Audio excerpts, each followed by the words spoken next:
Assalamualaikum warahmatullahi wabarakatuh. Kembali semula dengan aku untuk video kali ini. Kita akan sambung lagi apa cerita yang ada dalam buku 25 Nabi Utusan Allah ni. Ini okey. Ada sekarang kita dekat muka surat berapa ni? Dalam muka surat tak nampak dah. Okey.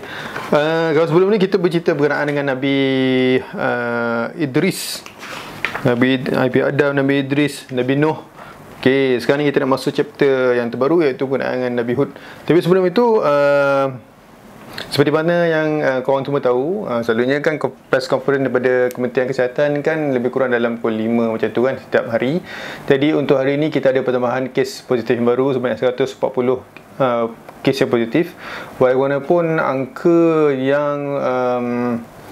yang dah pulih tu pun makin bertambah. Aku rasa dah 500 kot, 500 lebih ke, dah menjangkau 500 lah. Alhamdulillah lah, itu satu yang baik jugalah. Jadi macam mana yang kita punya KP Kementerian KP Kesihatan KP Kesihatan iaitu Dr. Hisham maksudnya kot nama dia, Dr. Hisham Abdullah. Dia pun ada beritahu yang untuk 2 minggu yang akan datang ni adalah tempoh yang agak kritikal untuk masyarakat di Malaysia ni.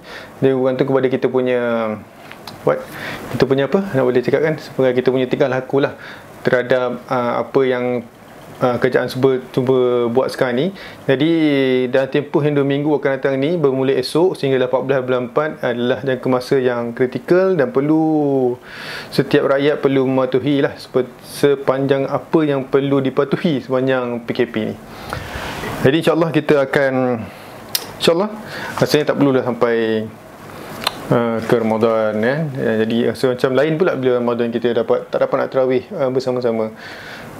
Jadi kita doakanlah, itu semua urusan Allah Subhanahu wa taala.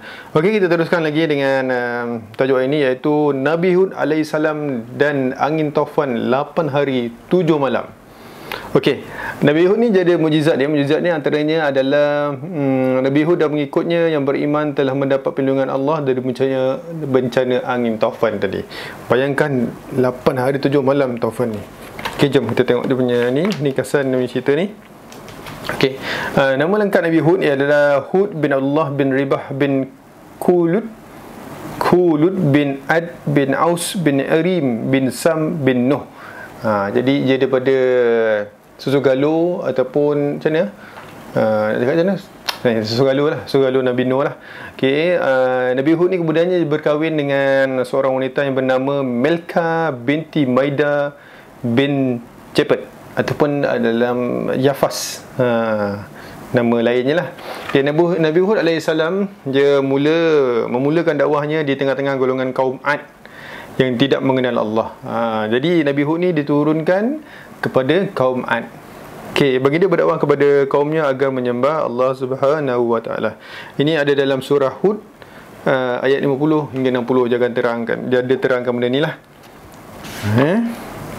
Okey, Nabi Hud memberitahu kepada kaum Ad bahawa Allah akan menurunkan azab jika mereka tetap ingkar kepada Allah. Mereka bukan sahaja tidak mempercayai apa yang baginda bawa, malah menghina dan menuduh baginda sebagai seorang yang berdusta, berbohong lah. Berbohong tentang apa yang Nabi Hud cuba bawakan kepada dia orang tu lah. Okay, kaum dia iaitu kaum Ad. Okay, Allah Subhanahu wa taala yang murka kepada kaum Ad, kemudiannya telah Allah yang murka kepada kaum Ad kerana menghina nabinya, lalu menurunkan azab dengan tidak menurunkan hujan. Kemana kemarau lah, sehingga menyebabkan tumbuhan dan segala tanamannya kering dan mati. Bermaksudnya Allah tak turunkan hujan sehinggalah tumbuhan tu ataupun segala tanaman yang diusulkan oleh kaum Ad itu mati, kering dan mati habis semualah. Okay, jadi kaum Ad ni umpama kita lah kalau hujan tak turun pun macam kat Melaka sekarang ni lah, kan ada cetuan air. InsyaAllah untuk April nanti dah tak ada isu air dah. Ni selingan lah. Okay, Allah uji kepada kaum Ad ni. Okay, kaum Ad ni jemu naik bimbang apabila bekalan air dan makanan mula berkurangan. Nabi Hud AS menyakitkan bahawa mereka Nabi Hud alaihissalam meyakinkan mereka bahawa apa yang terjadi ini adalah pembalasan daripada Allah. Nabi Hud dah katalah apa yang terjadi ni sebenarnya adalah pembalasan daripada Allah Subhanahu wa taala. Tapi kaum Ad ni biasalah, dia orang ni tetap tidak mempercayai kepada Nabi Hud. Mereka tetap menyembah berhala dan memohon pertolongan daripada patung-patung itu. Dan sembah berhala, kemudian dia minta tolong kepada patung tu pula. Walhal dia yang bina patung tu kan. Pelik-pelik. Suatu hari langit kelihatan gelap. Selalunya kalau kita langit gelap ni, kita expect akan hujan lepas tu, betul tak? Sama lah macam mana kaum Ad ni. Okey, mereka menyangkakan itu tandanya hujan akan turun dan menghidupkan semula tanaman mereka. Kaum Ad masa tu dah bersorak gembira lah, dah suka, yang amat kepalang lah sukanya pada tengok awan dah mula gelap, dah menunjukkan macam nak hujan. Awan hitam yang disangka hujan akan turun ternyata membawa angin puting beliung serta guruh serta petir yang dahsyat, sehingga memusnahkan segala rumah dan segala apa yang ada dalam isi rumah itu. Kaum Ad menjadi panik. Bila dah kena macam tu, puting beliung, masing-masing dah mula panik. Mereka berlari ke sana kemari mencari perlindungan, tetapi gagal kerana Allah amat murka kepada orang-orang yang tidak beriman.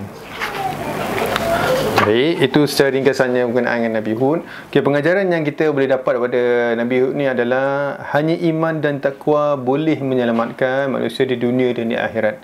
Allah Maha berkuasa menjadikan sesuatu yang diinginkan. Jangan sesekali menghina para nabi dan utusannya, kerana kelak akan ditimpa azab dan yang dahsyat.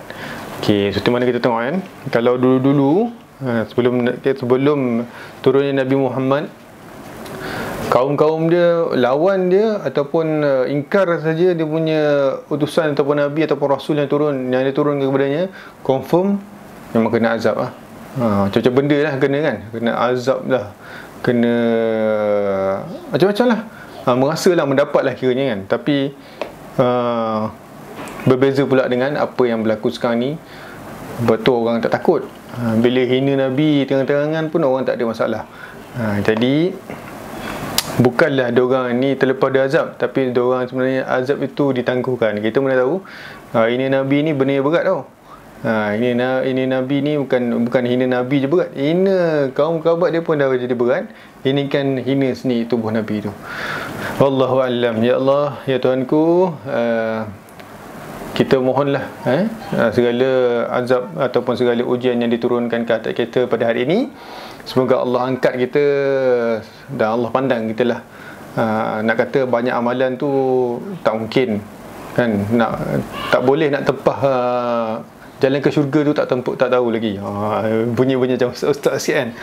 Tapi itulah dia. Okey, sekarang ini saja untuk video kali ini. Assalamualaikum warahmatullahi wabarakatuh. InsyaAllah kita akan sambung lagi video yang akan datang untuk kisah Nabi yang seterusnya, iaitu kisah Nabi Saleh.